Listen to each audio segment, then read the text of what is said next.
Hagamos un recorrido por las principales noticias del acontecer legislativo. Asamblea Legislativa Noticias, porque hay cosas buenas que decir.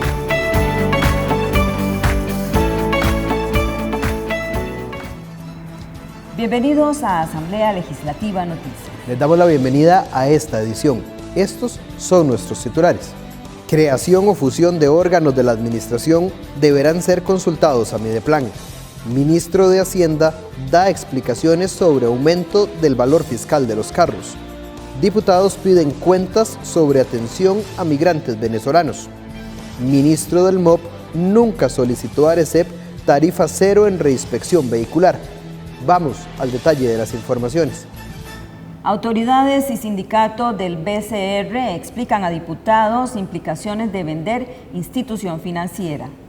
Funcionarios del sindicato del Banco de Costa Rica se oponen a la venta de la entidad bancaria, como pretende el proyecto del Poder Ejecutivo. Así lo aseguraron ante los diputados de la Comisión de Asuntos Económicos. Jonathan Blanco, secretario general del sindicato Unebanco, Banco de Costa Rica, aseguró que esta no es una reforma estructural para saldar la deuda pública del país. Blanco afirmó que se oponen rotundamente a la venta del banco. De que las experiencias anteriores en nuestro país con base en estos intentos de reestructuración y privatización no terminan bien.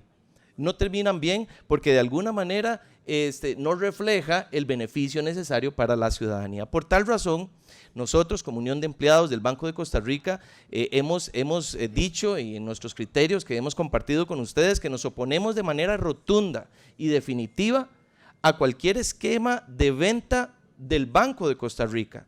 El funcionario señaló que si se privatiza el BCR, el costo social sería de más de 400.000 millones de colones. La diputada Sofía Guillén consultó que si el ministro de Hacienda o el presidente de la República se han reunido con los trabajadores del banco. ¿El Ministerio de Hacienda o el señor presidente de la República se ha reunido con los trabajadores del Banco de Costa Rica? Respuesta puntual, no.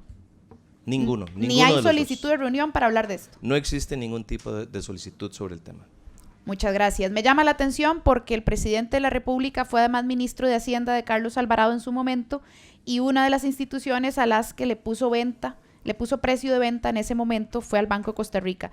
Pero ni siquiera en ese momento hubo algún proceso de consulta o acercamiento con ustedes, ni cuando fue ministro de Hacienda. Ninguno. El legislador Oscar Izquierdo preguntó si con el anuncio de la venta del banco se ha presentado afectación para la entidad bancaria. ¿Conocen ustedes si el anuncio de la intención del gobierno de vender el banco ha generado afectaciones en el funcionamiento tanto del banco como de sus subsidiarias? ¿O de las percepciones que están teniendo los clientes respecto de la confianza para invertir sus recursos en dicho banco? Desde el día del anuncio del señor presidente en su informe de los 100 días, ese mismo día en la noche, les recuerdo, fue un día martes, a las 8 de la noche, cuando él terminó de decir en ese anuncio que iba a proponer la venta del Banco de Costa Rica, muchos de los compañeros que trabajan en las oficinas comerciales, que están en contacto con los clientes, que ven día a día a los clientes, los clientes que invierten, los clientes que vienen a hacer transacciones, nos escribían y nos decían, tengo llamadas de los clientes hoy, un martes, a las 9 de la noche, preguntando, ¿qué hago con mi dinero? ¿Qué hago con mis ahorros? Los voy y los saco mañana a las 8:30 de la mañana cuando abre el banco. Los representantes sindicales insistieron que con la venta del banco se despediría a los más de 4.000 trabajadores que tiene la entidad financiera. Los diputados de la Comisión de Asuntos Económicos aprovecharon la comparecencia de Douglas Soto León, gerente general del Banco de Costa Rica, para conocer sobre las repercusiones que tendría para el desarrollo económico del país aprobar el expediente 23.331 que busca la venta de dicha institución financiera. La diputada frente amplista Sofía Guillén cuestionó la posible participación del financista de la pasada campaña electoral que tendría intereses en la venta de dicho banco público. Jack Lowe es fundador y vicepresidente Privalbank, ofrece asesorías en fusiones y adquisitivas corporativas, fue uno de los principales financistas de campaña de hoy nuestro presidente Rodrigo Chávez. Además, resulta relevante que Lowe es uno de los fundadores del Fideicomiso Costa Rica Próspera, que es el fideicomiso que está en análisis en la Comisión de Partidos Políticos y en el TCE por supuestas irregularidades. Este proyecto no huele bien, por ninguna parte. Gracias. Por su parte, la jefe de fracción de Liberación Nacional Katia Rivera consultó si vender el banco es un buen negocio para el país. Desde el punto de vista de ese, vender el banco, me parece que perdería el país una importante herramienta de desarrollo sostenible, ¿verdad? Entonces, en ese sentido, como funcionario del banco, en lo personal no puedo estar de acuerdo. En cuanto a el proyecto, muestra muchísimas falencias y omisiones realmente significativas que hace que de un negocio tan complejo como es el banco, en todas las actividades que participa a nivel de la sociedad, pues se vuelva bastante complejo esa venta tal y como está expuesta. La diputada Olga Moreira consultó sobre el impacto que tendría la venta de la institución para el mercado financiero y los fideicomisos de obra pública. Somos uno de los principales competidores en colones para la colocación de productos y sería un ausente en este mercado. Como conclusión, el gerente pidió a los legisladores que se defina rápidamente el tema, dado el impacto que tendría para la repercusión de la institución y la economía costarricense. Es importantísimo tener claridad sobre el futuro del Banco de Costa Rica. Entonces, sí, yo les ruego y hago un llamado a la conciencia para que esta situación del proyecto se resuelva pronto. Soto Leitón mostró su preocupación por las falencias técnicas que contiene el proyecto de ley presentado por el gobierno cuando se habla de vender el segundo banco más importante del sistema financiero nacional. Esta comisión continuará con el análisis de este expediente a fin de remitir una recomendación final al plenario legislativo. Diputados rechazan que sesión del canciller para tratar tema de Venezuela sea privada. Los integrantes de la Comisión de Asuntos Internacionales rechazaron las pretensiones del canciller de la República interino, Cristian Guillermet Fernández, de que la sesión para explicar temas relacionados con flujo migratorio venezolano y otros temas sea privada. El jerarca había pedido en una carta enviada al seno de la comisión que la sesión fuera privada y condicionada para explicar también temas relacionados tanto de las relaciones con Venezuela, tránsito de carga con Panamá y relaciones diplomáticas con Nicaragua tras la incursión de una embarcación que ingresó a territorio costarricense. El diputado Gilberto Campos de la fracción liberal progresista manifestó que la nota fue circulada ayer. Causó extrañeza respecto a la información para que la sesión sea condicionada y privada, ya que no existe una situación de secreto de Estado. Hay aciertos en lo que plantea desde el orden jurídico, pero la interpretación a la que está llegando la Cancillería me parece, humildemente, que es una interpretación muy jalada. Me van a disculpar lo coloquial. ¿Por qué razón? Primero, ciertamente la Constitución Política establece el secreto de Estado como tal. Sin embargo, como bien se señala en las sentencias constitucionales, es un tema de reserva de ley. Y no existe una ley de secretos de Estado, tal y como se señala en la nota. Eso ha hecho que la práctica sea que se declare de previo la información sensible como secreto de Estado, mediante un acto administrativo que corresponde a un decreto ejecutivo, firmado por el presidente y el ministro de Relaciones Exteriores. No le corresponde una simple nota, me van a disculpar, determinar qué es o qué no es un secreto de Estado. Si hubiese un acto administrativo previo, en donde existe un decreto ejecutivo por parte del presidente de la República y el ministro de Relaciones Exteriores, señalando que las relaciones diplomáticas con Nicaragua corresponden a secreto de Estado, o que las relaciones diplomáticas con Venezuela, que no hay relaciones diplomáticas con Venezuela, porque fueron rotas hace un tiempito atrás, ¿verdad?, fueron declaradas como secreto de Estado, no habría, digamos, una discusión sobre este tema. Pero no existe, que nosotros sepamos, un decreto ejecutivo que declare secreto de Estado de previo la información concerniente a estas dos representaciones diplomáticas. Por su parte, el diputado Óscar Izquierdo de la fracción de Liberación Nacional señaló que el argumento de la nota no tiene un peso suficiente, ya que para declarar secreto de Estado en una materia significa que las relaciones estén tensas con Venezuela y Nicaragua. Yo espero que eso sea un error de interpretación nuestra, en el sentido de que la nota lo que pretende es más bien una conversación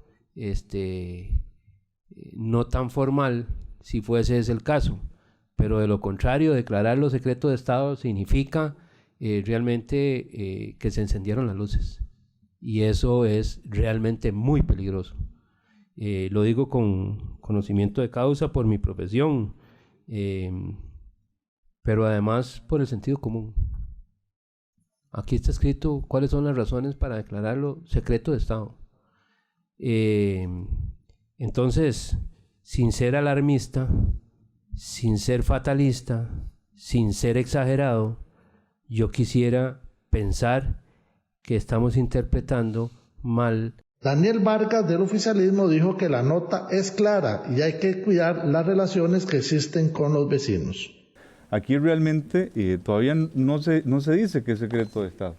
Nada más se está pidiendo la consideración de tratar el tema de manera privada. Entonces, en el momento que el Ejecutivo considere que es secreto de Estado, simplemente lo declararía de secreto de Estado y deja de venir.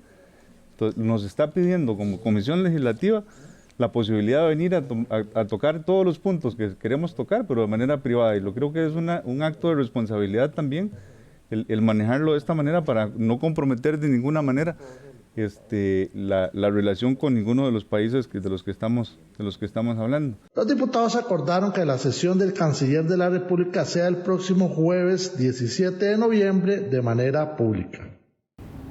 En Comisión de Jurídicos, FEDEFUT pide reconocer y apoyar el deporte nacional.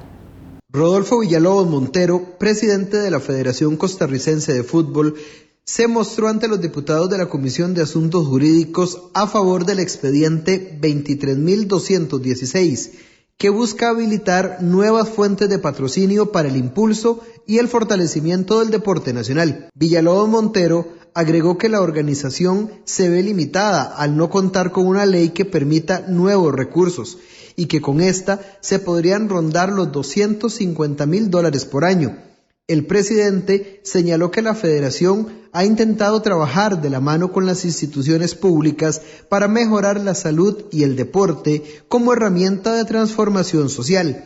El representante del ente federativo dejó claro ante los diputados que acá se está dando la posibilidad de publicidad en la camiseta de los equipos en categoría adulta y no en los equipos de niños, y no se está hablando de la venta de licor en los estadios. Esto es un tema del país, es un tema del deporte nacional, no es un tema del fútbol tampoco, es un tema de todo el deporte nacional, y yo quisiera hacer un llamado de verdad para que lo analicemos desde ese punto de vista y no le pongamos las trabas para que pueda fluir y más adelante ustedes puedan ser parte de haber cambiado la historia,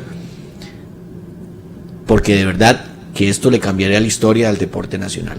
Abogó por este proyecto para darle la posibilidad a los deportistas nacionales de competir en mejores condiciones económicas y pidió analizar lo que se hace en otros países del mundo que permiten este tipo de patrocinio, ya que en la actualidad la publicidad recibe mucho dinero y no le devuelve nada al deporte nacional.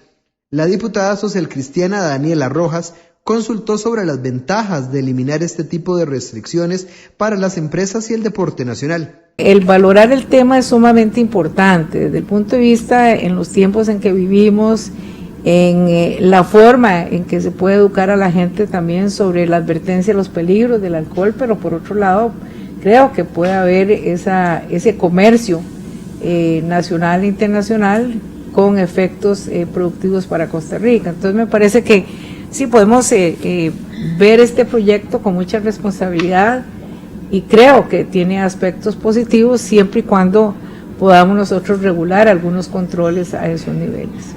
La legisladora Gloria Navas se mostró a favor de entrar a discutir este tipo de iniciativas. Sin ninguna duda, porque se abre el mercado y pues la competencia por lo que significa el fútbol en Costa Rica. Definitivamente no tengo ninguna duda que en el momento en que se abra, tanto las marcas internacionales como las nacionales entrarían en una pugna por buscar posicionarse en el deporte, y repito, en el surf, en el fútbol y en otros deportes que estamos seguros que algunos encontrarán un nicho donde ir a trabajar mejor y posicionarse. En la discusión de este proyecto, que fue presentado en el mes de junio, la comisión ya ha recibido a la 3 veces campeona mundial de boxeo, Yocasta Valle, así como al presidente de la Federación de Surf, Mario Ríos, a la presidenta de la Unión de Clubes de Fútbol de la Primera División, Victoria Ross, y el presidente del Deportivo Saprissa, Juan Carlos Rojas.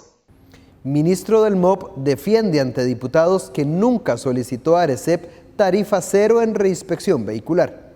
El Frente Amplista Jonathan Acuña le consultó al ministro de Obras Públicas y Transportes, Luis Amador, sobre sus acciones para que el costo de la reinspección fuera cero, pero se evidenció que no se registró ninguna gestión por parte del jerarca. En ese oficio se incluye una solicitud de tarifa cero para el caso de reinspección por una falla.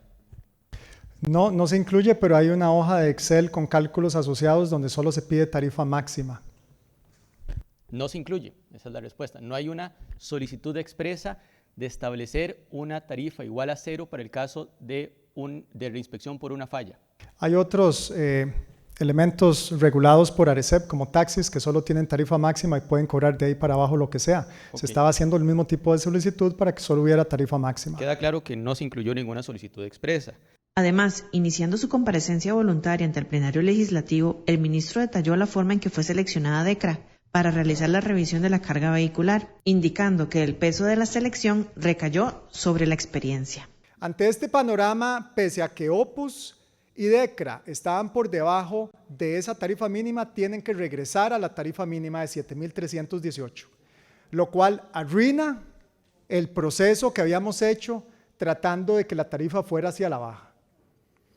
Así las cosas, siguiente filmina, la experiencia empieza a ser un factor preponderante, donde para DECRA tenemos 188 millones de inspecciones debidamente certificadas y para Opus 12.8 millones. El Partido Unidad Social Cristiana centró sus consultas sobre el costo de la tarifa mínima y cómo se definieron tanto la ARECEP como el Ministerio de Obras Públicas y Transportes. Así lo indicó el diputado Carlos Felipe García. ¿Dónde está la traba en torno entonces a los umbrales mínimos de tarifa, los 7.938 creo que son? O sea, ARECEP de dónde se ampara legalmente, en el reglamento o es en la propia legislación para decirle al Ministerio de Obras Públicas y Transportes que se ve obligado a cobrar un mínimo. El diputado Gilberto Campos enfatizó en la diferencia entre la ARECEP y el MOP, aportando titulares de medios de comunicación, en especial la del semanario Universidad. A mí lo que me sigue pareciendo, ministro, y me va a disculpar, es que cada vez que ustedes no pueden cumplir con algo que prometen, alguien más tiene la culpa. Y si no es el hecho de que existen tarifas mínimas, es el hecho de que existe un modelo tarifario, es el hecho de que existe una institución, es el hecho de que existe algo que impide que ustedes logren lo que prometen. Señor diputado, no, disculpe, ministro, un segundito. Es que me quedo sin tiempo para contestarle. Pero yo también, ministro, bueno, adelante. Entonces, el punto aquí es, ministro, que sigue existiendo evidentemente un conflicto señalado por usted entre la Autoridad Reguladora de los Servicios Públicos, el modelo de fijación tarifaria, el principio de servicio al costo, la ley 7593, que es la ley de la Autoridad Reguladora de los Servicios Públicos, y lo que ustedes quieren hacer. Durante el tiempo de consultas al ministro del partido oficialista, la diputada Pilar Cisneros consultó sobre la información que circuló en medios sobre el uso de grúas por faltas graves, y el jerarca de la institución indicó que hubo un sabotaje. Señor ministro, ¿es cierto que si un vehículo tiene faltas graves, tiene que sacar el vehículo en grúa? No, no es cierto, doña Pilar. Eso fue un sabotaje, calculo yo, que nos hicieron y pusieron esa palabra. Ya lo hemos remediado con una fe de ratas que se ha publicado. ¿Por qué cree usted que fue un sabotaje, señor ministro? Porque cuando yo revisé el texto solo decía peligroso, y peligroso sí aduce a que el vehículo se puede prender en fuego, a que los frenos no están funcionando del todo y cosas que sí lo ameritan. Los diputados dieron inicio a la discusión del expediente 23.036, autorización para emitir títulos valores en el mercado internacional, conocido como eurobonos, con el dictamen afirmativo de mayoría. En el marco de la conmemoración de la Semana de las Personas con Discapacidad, sector reclama por mayor inclusividad.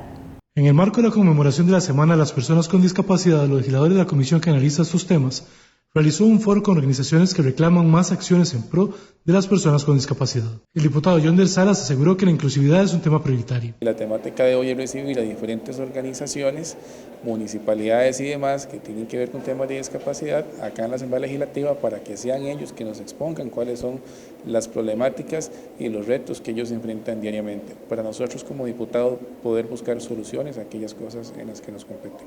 Un criterio similar externó Priscila Madrid, de la Fundación Amazing Life. Que necesitamos una Costa Rica totalmente inclusiva, provincias totalmente inclusivas, una sociedad que respete esa igualdad de oportunidades y estar acá delante de los diputados y nosotros poder exponer, ¿verdad?, nuestras inquietudes a base de las leyes, de los fundamentos, es sumamente importante. La legisladora Catherine Moreira resaltó la importancia de este tipo de espacios. Y algo muy importante, que ellos tienen voluntad de trabajo y quieren que nosotros caminemos de la mano como representantes de las diferentes comunidades, como diputados de la República, poder escucharlos y poder desarrollar políticas públicas y leyes y modificaciones a ciertos estatutos para que ellos puedan ser más participativos en el sistema costarricense. Tanto las asociaciones como los legisladores coinciden en que se debe trabajar en acciones concretas que beneficien a las personas con discapacidad y sus familias.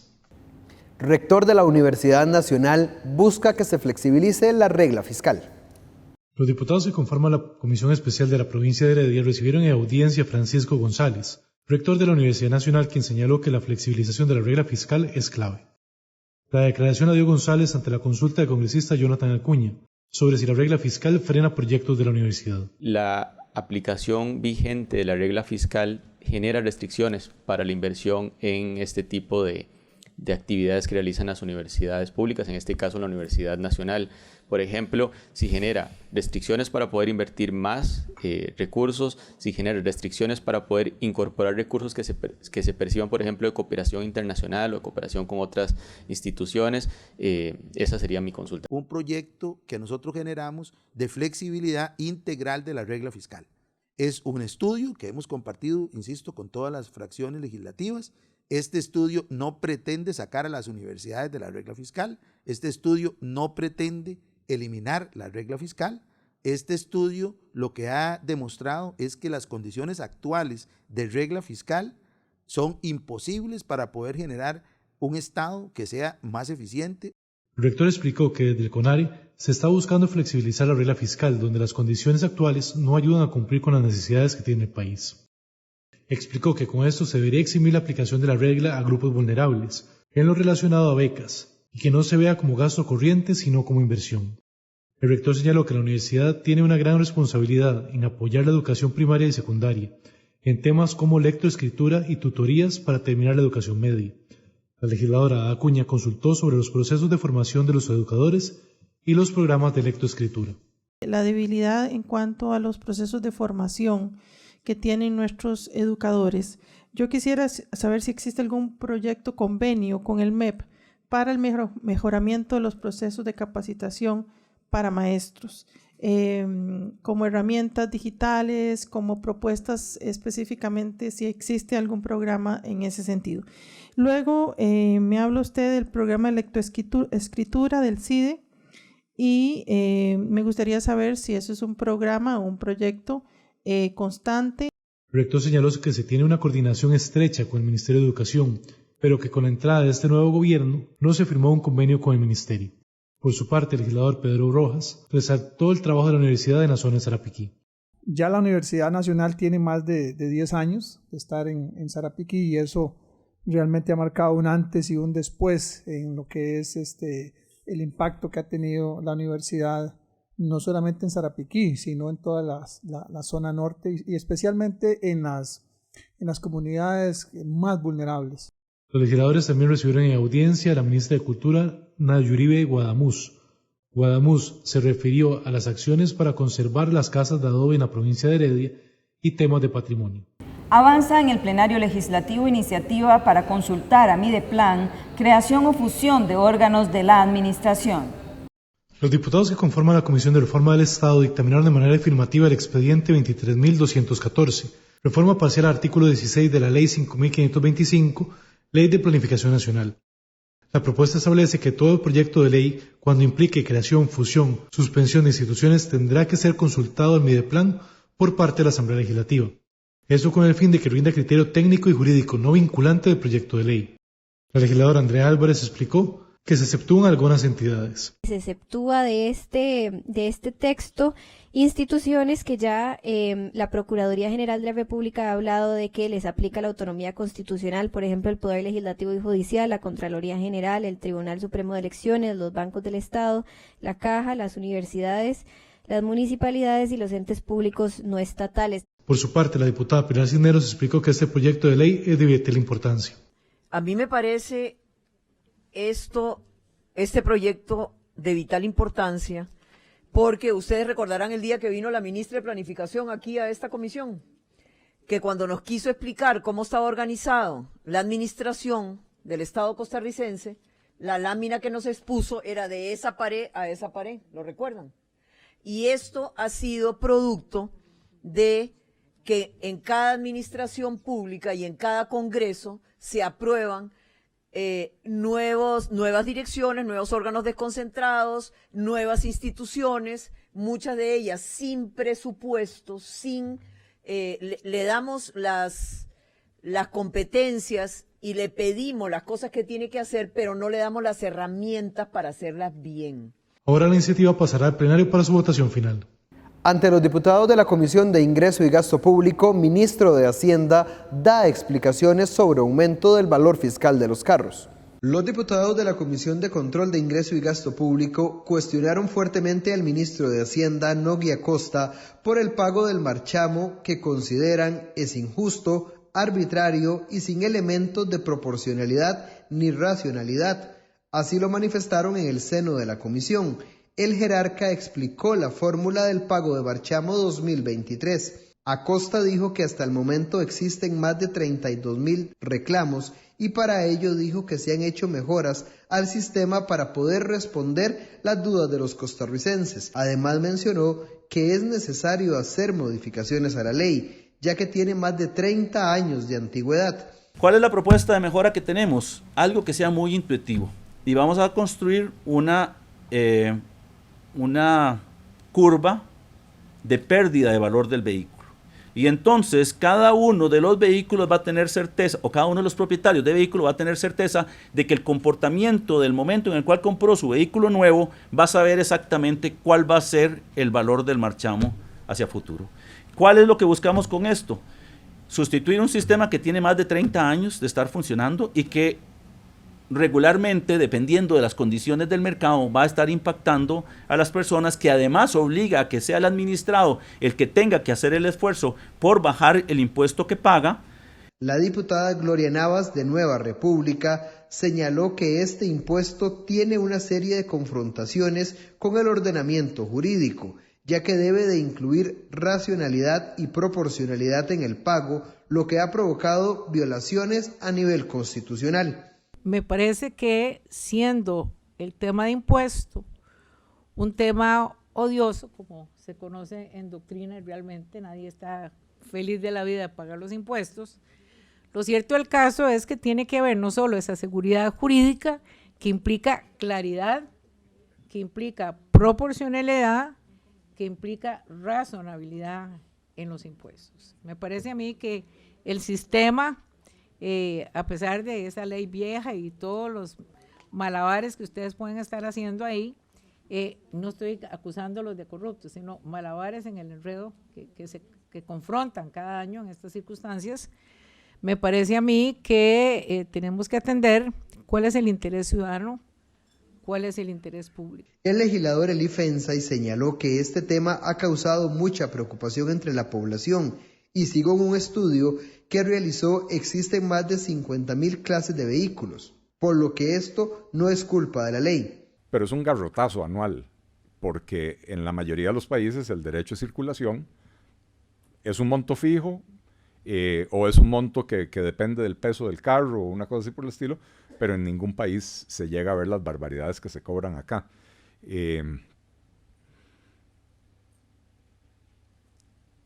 De la exposición que usted hizo, uno nota algunas cosas. Al tomar el valor del carro nuevo como precio de referencia, para empezar, lo primero es el impuesto sobre la propiedad del vehículo se calcula sobre los impuestos que se pagan a la hora de comprarlo. Entonces ahí sí hay un impuesto sobre impuesto. Por su parte, la parlamentaria oficialista Pilar Cisneros preguntó al ministro que si la fórmula que se utiliza para calcular el impuesto está apegada al marco legal. Esta fórmula que ustedes aplican son en estricto apego a la ley 7088. Sí, señora. Esta ley establece los parámetros que tienen que estar en la fórmula.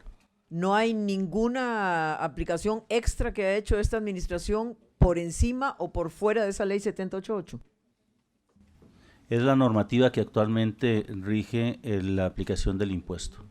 Los diputados anunciaron que van a revisar esta ley para poder hacer las modificaciones lo antes posible. Durante audiencia, directora de Migración, diputados piden cuentas sobre atención a migrantes venezolanos. Durante la comparecencia ante la Comisión de Derechos Humanos, la viceministra y directora general de Migración y Extranjería, Marlen Luna Alfaro, y de Alfonso Solís, director de la Policía de Migración, explicaron sobre la situación de personas migrantes venezolanas que están en tránsito en Costa Rica. Explicaron además las acciones institucionales que han tomado para la protección integral de sus derechos. Luna Alfaro pidió a los legisladores apoyo para aumentar el recurso humano y así atender el reto de los flujos migrantes. Los funcionarios señalaron que ante los cambios migratorios en Estados Unidos se ha venido disminuyendo la llegada de venezolanos al país y se ha trabajado en unión con varias instituciones para atender este tema. Han coordinado con instituciones como el PANI, Seguridad Pública, el Ministerio de Salud, el Instituto Mixto de Ayuda Social y otras instituciones. Asimismo, se dieron desde el mes de julio mesas de trabajo con asesoría técnica en los cantones de Corredores, San Carlos y San José.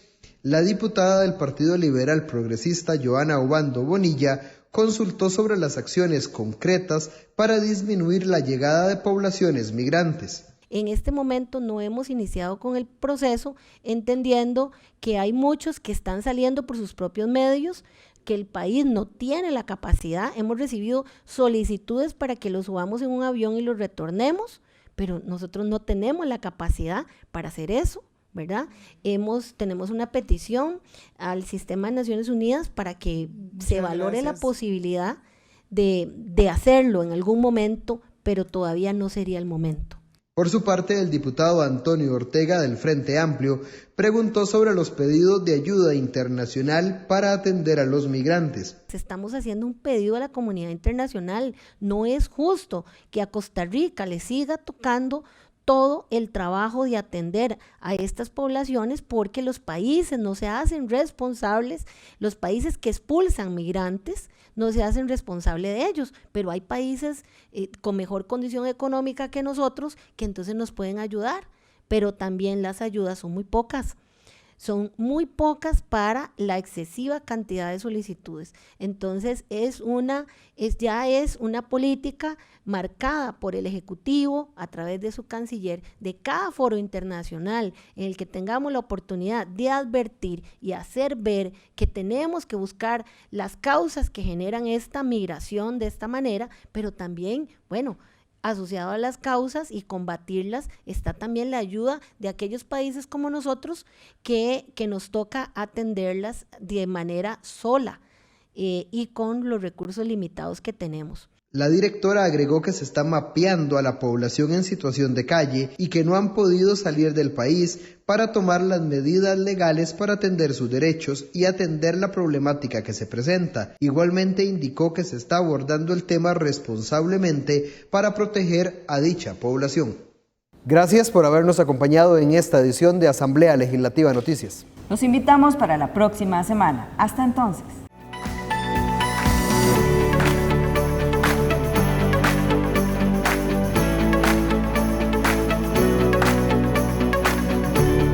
Este ha sido un resumen de lo más importante del primer poder de la República.